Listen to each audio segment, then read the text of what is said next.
앉으시면서 실수하지 맙시다. 실수하지 맙시다.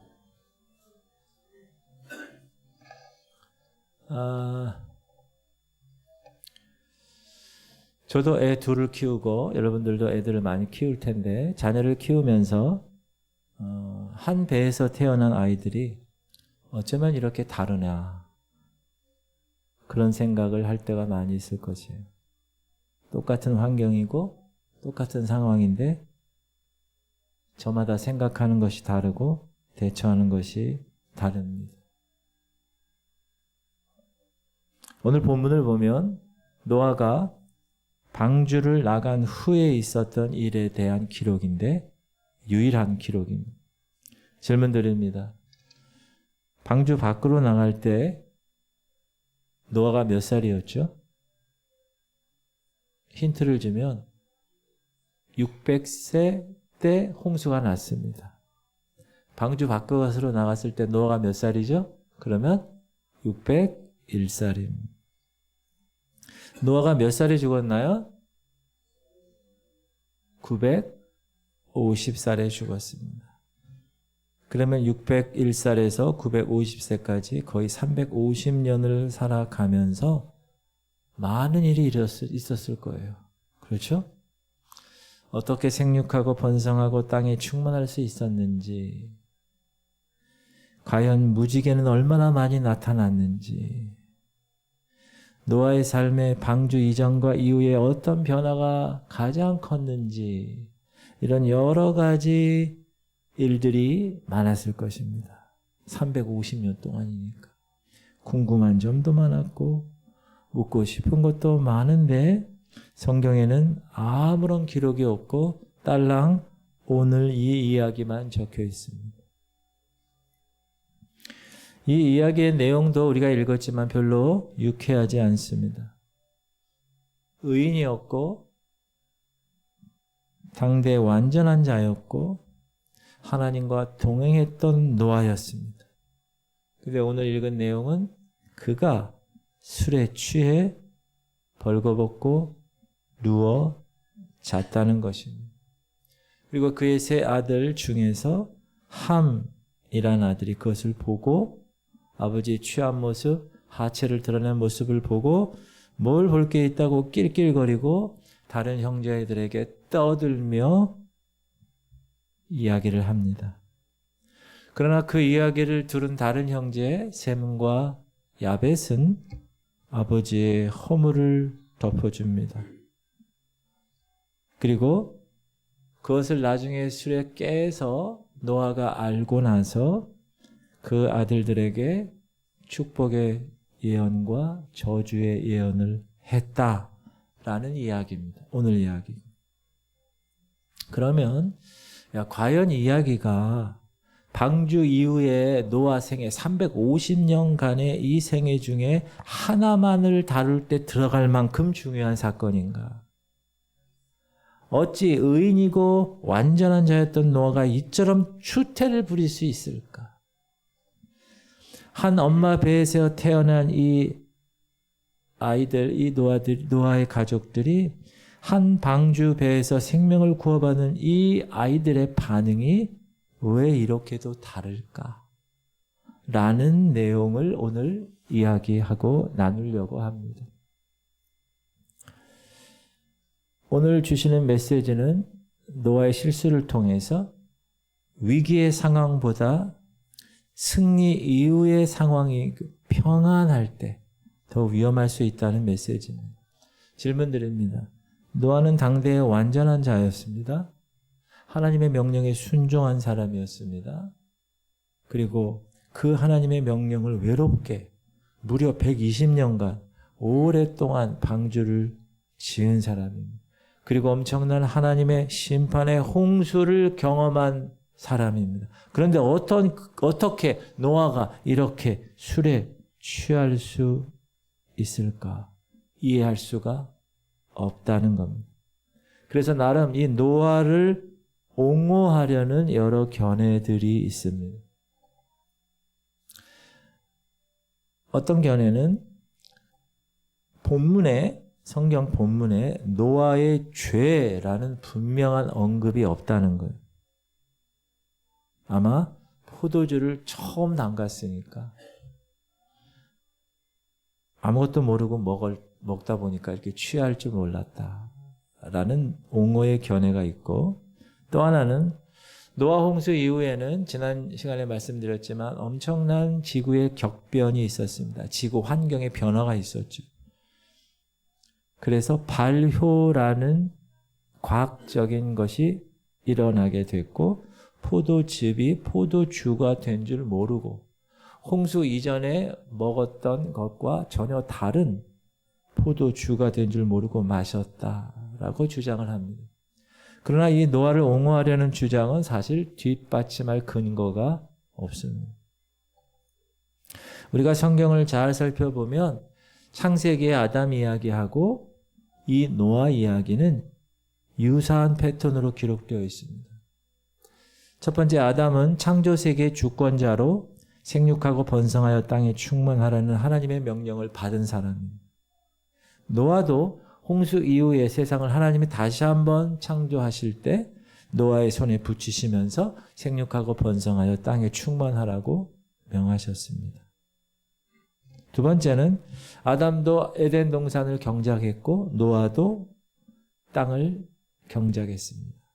세 번째는 아담이 동산의 선악과를 따먹고 나서는 자기의 벌거벗음을 수치로 느꼈죠. 노아도 포도나무 열매로 만든 포도주를 먹고 취해서 수치스럽게 벌거벗었습니다. 네 번째, 아담의 벌거벗음으로 인해서 하나님이 아담에게 가죽옷을 입혀주시고 가리워주셨는데 노아의 벌거벗음은 셈과 함 두 아들에 의해서 가리워졌습니다. 다섯 번째는 아담 이야기에는 가인과 아벨과 셋, 이 세 아들의 이야기와 이들에 대한 예언과 이들에 대한 후손들, 족보의 기록이 이어지는데 노아의 이야기도 셈, 함, 야벳 세 아들의 이야기가 있고 이들에 대한 예언이 있고 그리고 족보의 기록이 이어집니다. 창세기 자체의 이런 구조적 관점으로 본다면 오늘 본문의 노아의 술 취함의 이야기는 분명히 잘못된 것이고 분명히 노아의 죄에 대한 기록입니다. 노아 홍수 이전에 노아를 한번 여러분 상상해 보세요. 경건하고 의롭게 지냈는데 어느 날 하나님이 방주를 만들라고 합니다. 방주를 만드는 목적이 뭐라고요? 이유가 세상을 다 쓸어버리겠다고 심판의 계획을 듣고 노아는 어땠을까요? 매우 긴장했을 것입니다. 또한 120년간 방주를 지으면서 하나님의 심판을 지켜보고 노아의 홍수 이후의 삶도 이 노아는 경험하면서 긴장의 연속의 삶을 살았습니다. 홍수, 비가 올 때마다 홍수 트라우마에 갇혀 있었고 그것을 극복할 수 있을까? 과연 살아남아서 땅에 충만할 수 있을까? 주님이 명령했던 그 말씀대로 살아갈 수 있을까? 그런 긴장이 있었다. 19절 보면 시작. 노아의 이 세 아들로부터 사람들이 온 땅에 퍼지니라. 홍수 이후에 이 말씀이 있다는 것은 이제 꽤 오랜 세월이 흘렀다는 겁니다. 그 세 아들로부터 사람들이 이 땅에 퍼져나갔고 이제 노아의 홍수로 인하여 대격변의 그런 자연 환경도 차츰 질서를 회복해 갔고 이제 모든 것이 다 안정을 찾아가는 시기가 되었다는 것입니다. 비가 와도 이제 트라우마에서 벗어날 수 있었습니다. 왜요? 하나님의 약속의 무지개가 있기 때문에 더 이상 두렵지 않았고 농사를 지으면서 포도밭을 경작하고 거기에 열매로 포도주를 담갔습니다. 그것을 마셨습니다. 모든 것이 다 평안할 때 술에 취했고 알몸으로 쓰러졌습니다. 어쩌면 노아가 처음부터 이렇게 많이 마시지 않았을 거예요. 그래서 취하지 않았을지 모릅니다. 근데 시간이 점점 지나면서 조금 마시고 조금 더 마시고 아, 내가 이것을 컨트롤할 수 있어. 술을 다스릴 수 있다고 생각하고 점점 술이 늘면서 오늘 이 지경까지 갔던 것입니다. 잠언에 보면 여러분 잘 들으세요. 시작. 재앙이 네게 있느뇨 근심이 네게 있느뇨 분쟁이 네게 있느뇨 원망이 네게 있느뇨 까닭없는 상처가 네게 있느뇨 붉은 눈이 네게 있느뇨 30절 술에 잠긴 자에게 있고 혼합한 술을 구하러 다니는 자에게 있느니라. 성경이 뭐라고 그래요? 재앙과 근심과 분쟁과 원망과 이런 모든 것들이 닥치는 것은 뭐라고요? 술에 잠긴 자에게 있다. 사랑하는 성도님들, 술에 익숙하시나요? 술에 잠겨 사시나요? 그러면 이런 재앙과 근심과 분쟁과 원망이 있다는 거예요. 이게 누구 말씀이에요? 하나님 말씀이에요. 그리고 지금 30절 보면 혼합한 술을 구하러 다니는 자. 요즘 술을 마실 때도 그냥 마시지 않고 폭탄주를 섞어서 마시는 거. 이런 사람에게 어떻게 된다고요? 재앙과 근심과 분쟁과 원망이 닥친다는 거예요. 술을 즐기시는 분 이곳에 계시면 끊으시기 바랍니다. 낭패. 재앙과 근심과 분쟁과 원망의 원인이 됩니다.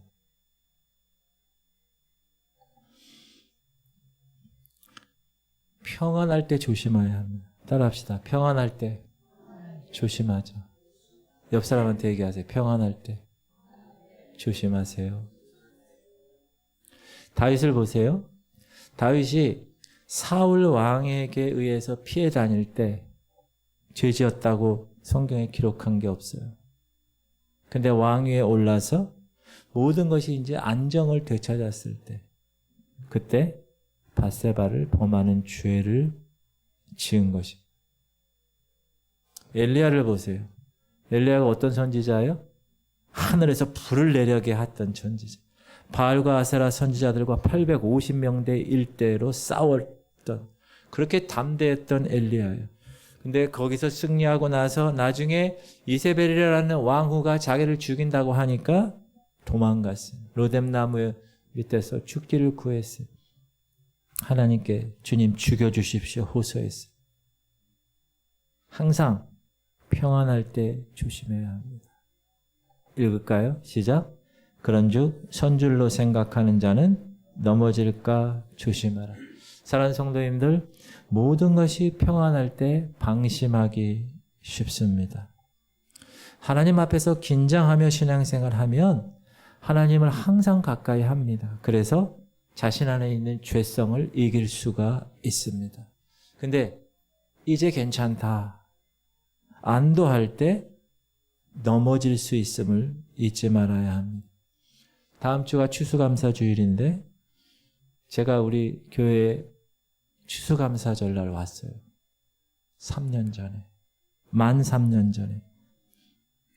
이제 3년이 되었고 이젠 익숙해졌고 이젠 안정감이 있는 시기입니다. 그러나 이때 방심하면 안 됩니다. 더 깨어서 초심을 잃지 않고 하나님께서 저에게 맡겨주신 일, 우리 교회 공동체 양육하고 성장시키는 일, 제가 계속 최선을 다하여 초심을 잃지 않고 하려고 이 말씀을 준비하면서 한 번 더 다짐했습니다. 여러분, 안정될 때 문제가 생깁니다. 평안할 때 조심해야 합니다. 지구촌 성도님들, 그래서 고난이 축복일 수 있는 거예요. 평안이 위기일 수가 있는 거예요. 그러나 고난 때문에 하나님 앞에 쓸 수 있지만 종국적으로 하나님 원하시는 것은 고난 때문에 하나님 의지하는 게 아니라 평안할 때도 겸손히 하나님을 의지하는 성숙한 사람을 원하십니다. 바라기는 여러분 그런 성숙한 사람들 되기 바랍니다. 우리 교회 평안해요? 불안해요? 아유, 김장할 때도 보니까 너무나 감사해요. 다 감사해요. 평안해. 그러나 평안할 때 더 열심히 하나님께 기도하셔야 됩니다. 더 하나님 말씀에 순종해야 돼요. 하나님이 이제 창립 30주년을 맞아서 장로님들도 세우시고 권사님들도 더 세우시고 우리 교회를 축복하시기 위해서 그릇을 준비시키신 거예요. 그럼 우리가 평안하니 방심하지 말고 더 하나님의 거룩한 그 축복을 담을 그릇들을 깨끗하게 준비해야 하나님이 거기에 그릇을 쓰시고 놀라운 축복으로 부어주실 줄 믿습니다. 두 번째 생각할 것은 아들 함의 행동입니다. 아버지의 권위를 부인했어요. 그리고 아버지의 허물을 들추어냈어요. 그리고 그 부인하고 들춘 죄의 결과가 뭐라고요? 종이 되었다는 것. 이걸 꼭 기억하셔야 됩니다. 아버지 노아가 실수로 죄로 술에 취해서 지금 벌거벗고 자기 장막에 누워 있습니다. 시작. 포도주를 마시고 취하여 그 장막 안에서 벌거벗은지라. 그런데 지나가던 아들 함이 술 취한 아버지를 보았습니다. 시작. 가나안의 아버지 함이 그의 아버지의 하체를 보고 밖으로 나가서 그의 두 형제에게 알리매. 함이 여기서 어떻게 기록되어 있어요? 가나안의 아버지라고 나왔어요. 이게 정말 중요해요, 여러분. 그리고 방금 읽은 구절에서 어떤 단어가 동사입니까? 제가 땡땡을 쳤습니다. 다시 한번 읽을게요. 시작. 가나안의 아버지 함이 그의 아버지의 하체를 보고 밖으로 나가서 그의 두 형제에게 알리매. 동사가 뭐가 있죠? 보다, 알리다. 여기에 사용된 보다라는 말은 히브리어 라라는 말인데 단순히 보았다라는 뜻이 아닙니다. 어떤 구체적인 목적을 가지고 면밀히 관찰하여 보았다는 것.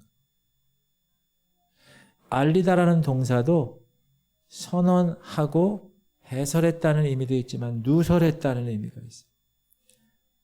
우연히 함이 술 취해 벌거벗은 아버지의 성기를 본 것이 아니라는 거예요. 그것을 보고 성적인 것을 연상하는 나쁜 생각을 즐겼다라는 것입니다. 또한 이것을 형제들에게 떠벌려 공개하며 그 형제들까지 동참시키려 했다는 것. 질문 드립니다. 함은 누구의 아버지였나요? 아까 나왔어요. 누구의 아버지? 가나안의 아버지. 그는 자신도 아버지예요. 자신도 아들이 있어요. 한 아이의 아버지예요. 그런데 자기도 아버지가 있는 노아, 그 아버지에 대한 존경심이 없었다. 질문 드립니다. 여러분 생각에 술 취해 벌거벗고 자고 있는 것이 더 큰 죄인가요? 아니면 그것을 보고 비난하며 떠벌린 것이 더 큰 죄인가요? 얼핏 생각하기에는 원인을 제공한 노아가 더 큰 죄를 지은 것으로 생각할 수 있습니다. 그러나 사랑하는 성도님들, 우리가 여기서 한 가지 알아야 할 것이 있는데, 자, 하나님께 깊이 헌신한 사람들도 죄를 짓나요? 짓지 않나요? 하나님께 깊이 헌신한 사람들도 인간이기 때문에 죄를 지을 수 있습니다. 그러나 하나님을 깊이 경험한 사람들은요, 죄를 짓고 나서 따라합시다. 빨리 깨닫고 돌이킨다. 이게 달라요. 다윗을 보십시오. 하나님이 자기 마음에 합한 자라고 할 정도로 하나님을 깊이 경험한 사람, 수많은 시편을 쓰면서 하나님을 찬양한 사람. 그도 밧세바를 범하는 죄를 지었고 밧세바의 남편 우리아를 죽이는 살인교사죄를 저질렀습니다. 그 당시 그는 왕이었습니다. 왕이어서 자기 한마디면 그 나라가 다 좌지우지되는 놀라운 위치에 있는 사람이었습니다. 그러나 하나님의 선지자 나단의 지적을 듣고 곧바로 그는 나단을 죽이지 않았습니다. 나단의 선지자 입에 나오는 말씀이 하나님의 말씀으로 알고 통회하고 자복하고 돌이켰습니다. 하나님을 경험한 사람이에요. 엘리야를 보십시오. 엘리야도 로뎀 나무에서 죽기를 바랐습니다. 그러나 하나님이 곧바로 회복시키시고 치유하심을 받고 다시 하나님의 선지자로 곧바로 쓰임 받습니다. 사랑하는 성도님들, 한 번 실수했다고 그 사람이, 목사인 저도 실수할 수 있고 여러분 다 실수할 수 있잖아요. 한 번 실수했다고 그 사람의 과거의 경건까지 무시해서는 되지 않습니다. 노아가 술 취해서 벌거벗은 것은 잘못입니다. 그렇다고 노아가 행한 그 이전의 행동까지 다 묻혀서 부정적으로 평가해서는 안 된다는 거예요.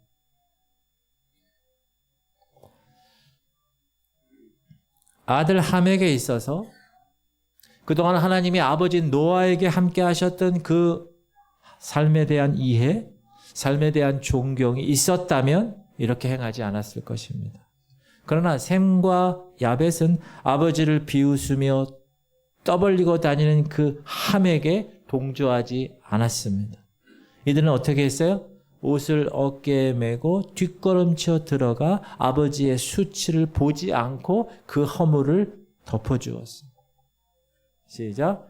햄과 야벳이 옷을 가져다가 자기들의 어깨에 메고 뒷걸음을 쳐 들어가서 그들의 아버지 하체를 덮었으며 그들의 얼굴을 돌이키고 그들의 아버지의 하체를 보지 아니하였다. 똑같은 상황입니다. 그러나 아들들은 전혀 다르게 행동했습니다. 노아는 자기가 실수했습니다. 근데 그 실수를 통해서 아들 함의 마음속에 있는 죄를 부추기게 한 것입니다. 그러나 근원적인 것은 이미 함의 마음속에 악이 들어가 있었다는 것입니다. 그런데 오늘 24절과 25절을 읽어보면 납득하기 어려운 대목입니다. 한번 읽어볼게요. 시작. 노아가 술이 깨어 그 작은 아들이 자기에게 행한 일을 알고 이에 이르되 가나안은 저주를 받아 그의 형제의 종들의 종이 되기를 원하노라 하고. 사랑하는 성도님들, 이 구절을 여러분이 읽을 때 어떤 생각이 드나요? 두 가지 생각이 드실 것입니다. 하나는 아무리 화가 나도 그래도 아들인데 어떻게 저런 저주를 할 수 있나. 두 번째는 잘못은 아들 누가 했어요? 함이 했는데 저주는 그 손자 가나안을 저주했다는 거예요. 자, 우선 이 구절을 노아가 개인적으로 화가 나서 한 말이 아니라는 것을 꼭 아셔야 됩니다.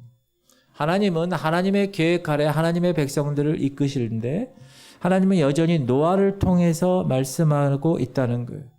물론 노아가 실수를 했습니다. 하지만 노아는 여전히 함이라는 사람의 아버지였고 하나님은 그 함의 아버지 노아의 권위를 인정해 줬다는 거예요. 오늘날 우리도 마찬가지입니다. 우리가 실수했다고 하나님 우리를 버리시나요?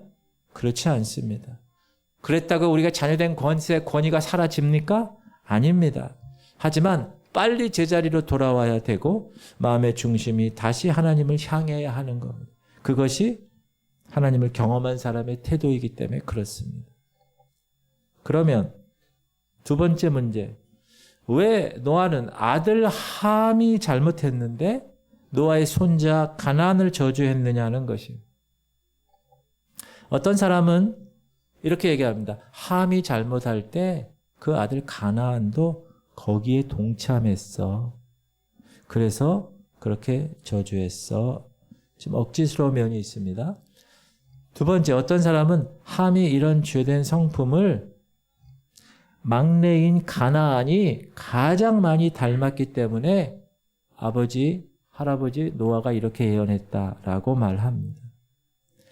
여기서 하나님의 예언의 성격을 여러분이 이해하셔야 됩니다. 하나님의 예언의 성격, 저주는 반드시 일어나지만 이렇게 계속 가면 그렇게 된다는 경고의 의미가 강합니다. 이런 측면에서 보면 이 지금 오늘 아들을 저주하지 않고 가나안을 저주한 것이 타당성이 있는 주장이 될 수 있습니다. 자, 이 창세기는 누가 기록했습니까? 창세기 누가 기록했죠? 모세가 기록했어요. 모세가 기록한 책이 창세기, 출애굽기, 레위기, 민수기, 신명기 몇 개죠? 5개. 그래서 모세 오경이라고 얘기합니다. 질문 드립니다. 모세가 기록할 당시는 출애굽 백성들을 이끌고 어디로 향하고 갈 때였죠? 무슨 땅? 가나안 땅을 향하고 가는. 거기 나오는 가나안이 지금 이 가나안이에요. 이름이 똑같죠? 바로 함의 넷째 아들 가나안 사람들이 차지하고 있는 땅으로 향하고 있었습니다. 자, 출애굽한 이스라엘 백성들은 이제 애굽에서 무려 400년간 노예 생활한 오합지졸입니다. 그런데 이에 비해 가나안 땅은 지금 가나안 족속들은 어떻게 돼 있죠? 강력한 체계가 갖춰진 민족들입니다. 힘이 있고. 그러나 그 가나안 족속들은 매우 성적으로 부도덕했고 우상 숭배가 극심한 민족이었습니다. 그래서 하나님께서 이 출애굽한 백성들을 가나안 땅으로 입성시킬 때 항상 뭐라 그래요?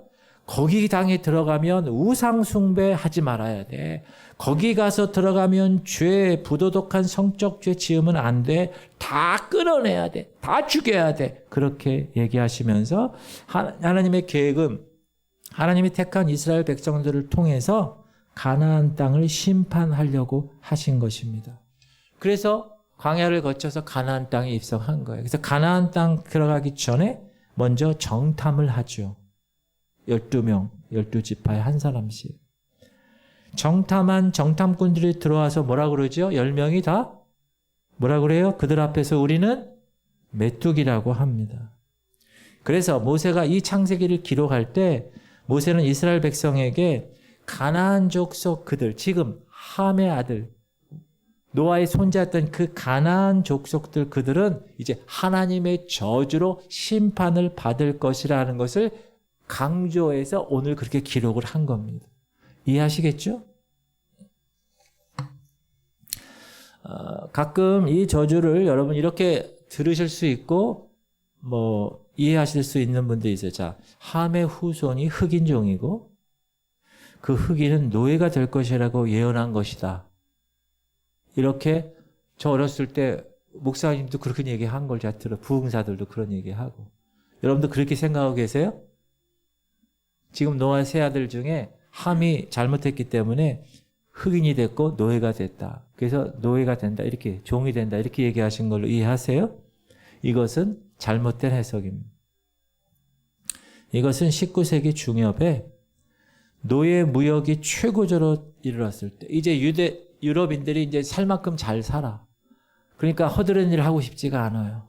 그래서 아프리카에서 노예를 다 끌어다가 노예 무역상들이 팔아요. 그럼 노예를 사다가 그 일들을 하기 때문에 유럽인들이 아프리카 흑인들을 노예하는 것을 합리화하기 위해서 이 창세기의 본문을 악용한 겁니다. 오해를 푸셔야 돼요.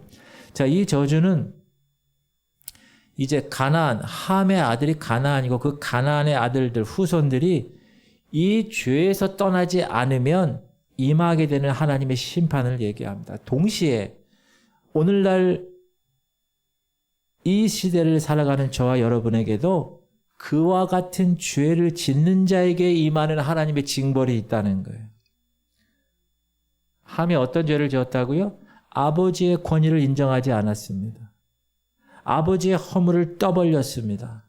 사랑하시는 성도님들 반드시 기억하십시오. 다른 사람들에게서 허물을 발견하고 그것을 즐기는 것은 죄의 종노릇하는 것입니다. 시작. 입을 지키는 자는 자기의 생명을 보존하나 입술을 크게 벌리는 자에게는 멸망이 오는. 따라하세요. 말 조심하십시오. 입을 지키십시오. 옆 사람에게 인사하세요. 말 조심하십시오. 입을 지키십시오.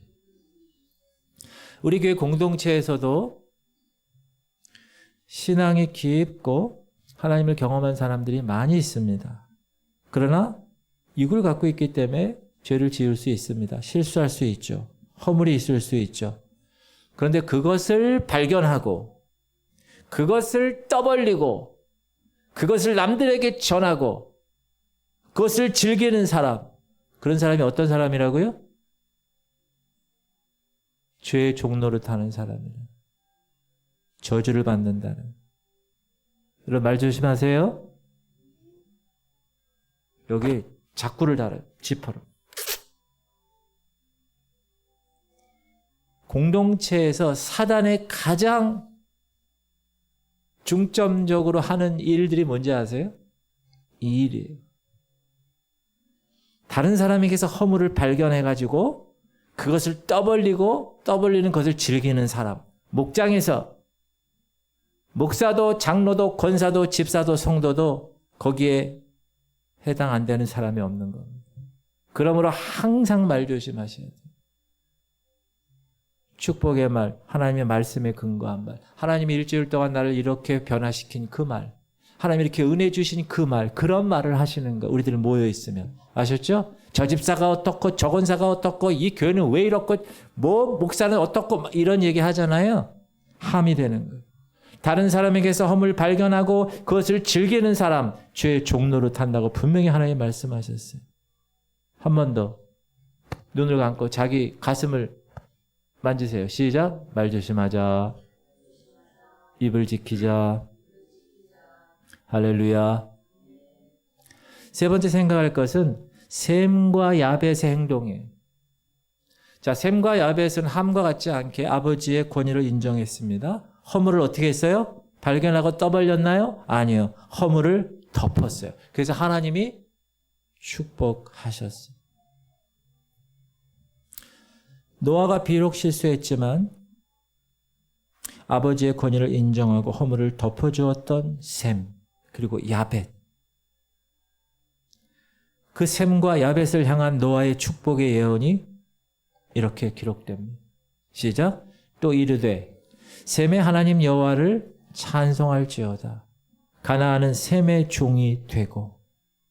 자, 노아는 셈의 하나님을 찬송했습니다. 자, 하나님을 뭐라고 얘기했어요? 셈의 하나님. 이 셈의 하나님이라는 뜻은 뭐냐? 셈이 소유하고 있다는 거예요. 누구를? 하나님을. 셈이 하나님을 소유하고 있다. 그만큼 하나님이 셈을 통해서 일하신다는 거예요. 또한 하나님은 셈의 자손을 통해서 여인의 후손 메시아를 보낼 거라는 말씀의 약속을 하신 것입니다. 누구의 하나님이라고 불린다는 것은 엄청난 영광입니다. 사람들이 여러분을 보고 저 집사님의 하나님, 저 권사님의 하나님, 지구촌 교회의 하나님, 놀라운 하나님이구나. 그런 인정받으시기를 주님의 이름으로 축복합니다. 질문 드립니다. 야곱 아세요? 야곱이 야복강을 건너서 야곱의 형이 누구죠? 에서를 만난 후에 제단을 쌓고 하나님을 불렀어요. 하나님을 어떻게 불렀죠? 무슨 하나님? 시작. 야곱이 밧단 아람에서부터 평안히 가나안 땅 세겜 성읍에 이르러 그 성읍 앞에서 장막을 치고 그가 장막을 친 밭을 세겜의 아버지 하몰의 아들들의 손에서 베크시타에 샀으며 거기에 제단을 쌓고 이름을 엘 엘로에 이스라엘이라 불렀다. 따라합시다. 엘 엘로에 이스라엘. 같이 시작. 엘 엘로에 이스라엘. 아유, 왜 이렇게 히브리 말은 어렵습니까? 엘 엘로의 하나님. 무슨 말이죠? 야곱의 이름이 원래 뭐죠? 야곱이죠. 뭘로 바뀌었죠? 이스라엘로 바뀌었죠. 그러니까 자기 이름 얘기하는 거예요. 자기. 엘로의 이스라엘. 야곱은 자기 할아버지 아브라함의 하나님이 아니라 자기 아버지 이삭의 하나님이 아니라 자기 하나님이라는 거예요. 나의 하나님, my God, 엘 엘로의 하나님이라고 부르고 거기서 만난 것입니다. 이렇게 하나님의 아버지의 권위를 인정하고 허물을 덮어주는 사람은 그 사람의 하나님으로 하나님께서 만나주시고 인도하신다는 사실입니다.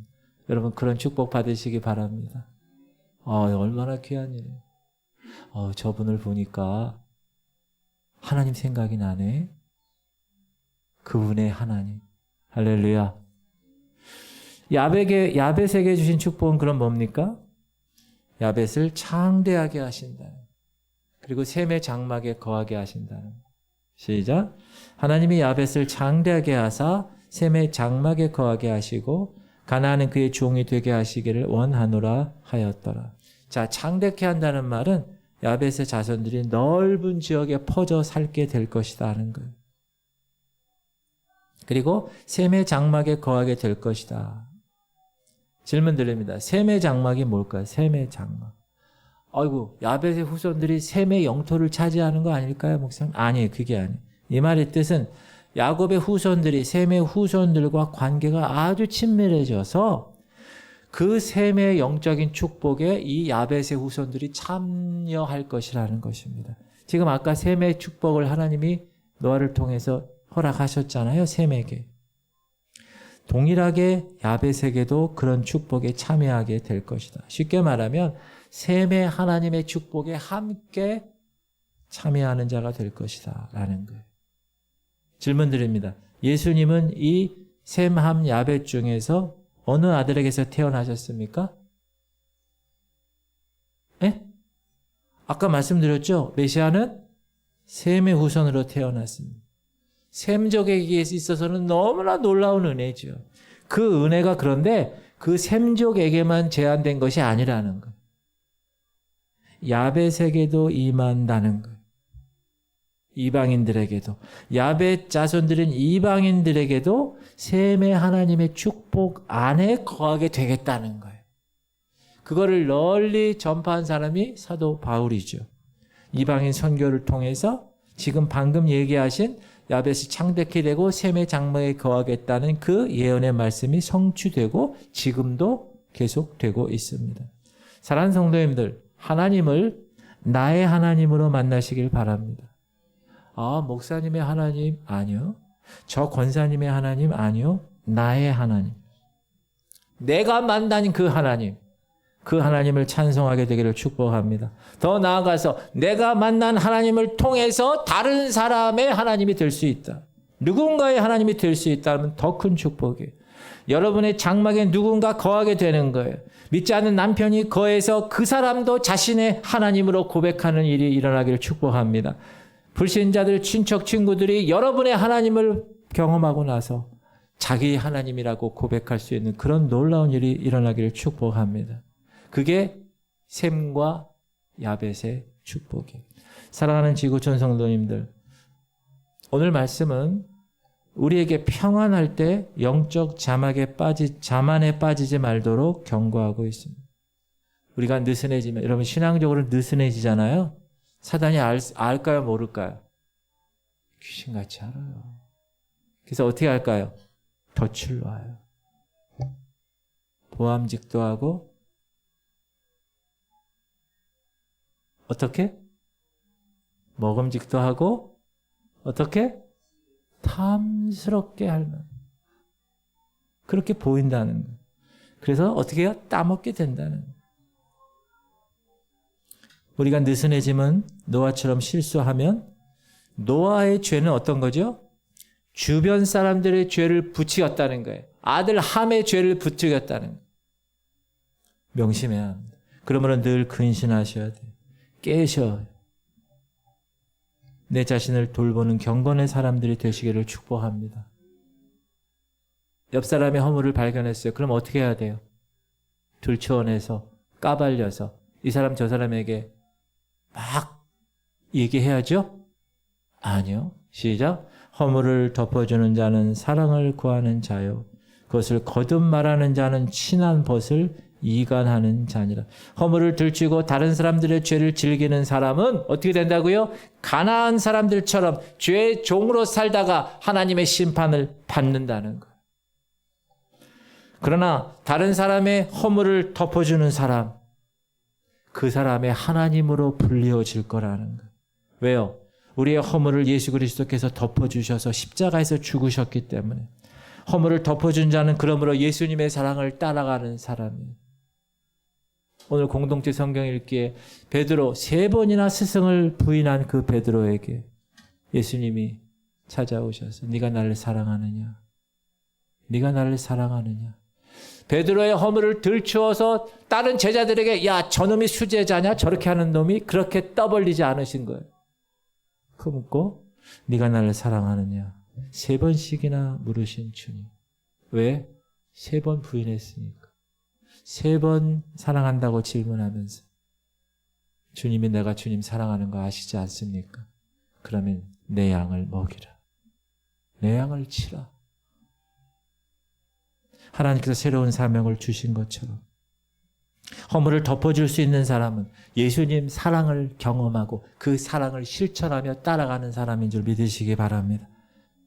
목사로서 바라기는 저를 포함해서 여러분 장막 안에 거하는 사람들, 그런 사람들이 많이 있게 되길 바랍니다. 믿지 않는 남편들이 여러분 장막에 거하는 것.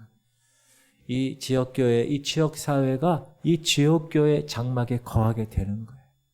새로운 사람들이 와서 하나님의 장막에 거하게 되는 축복.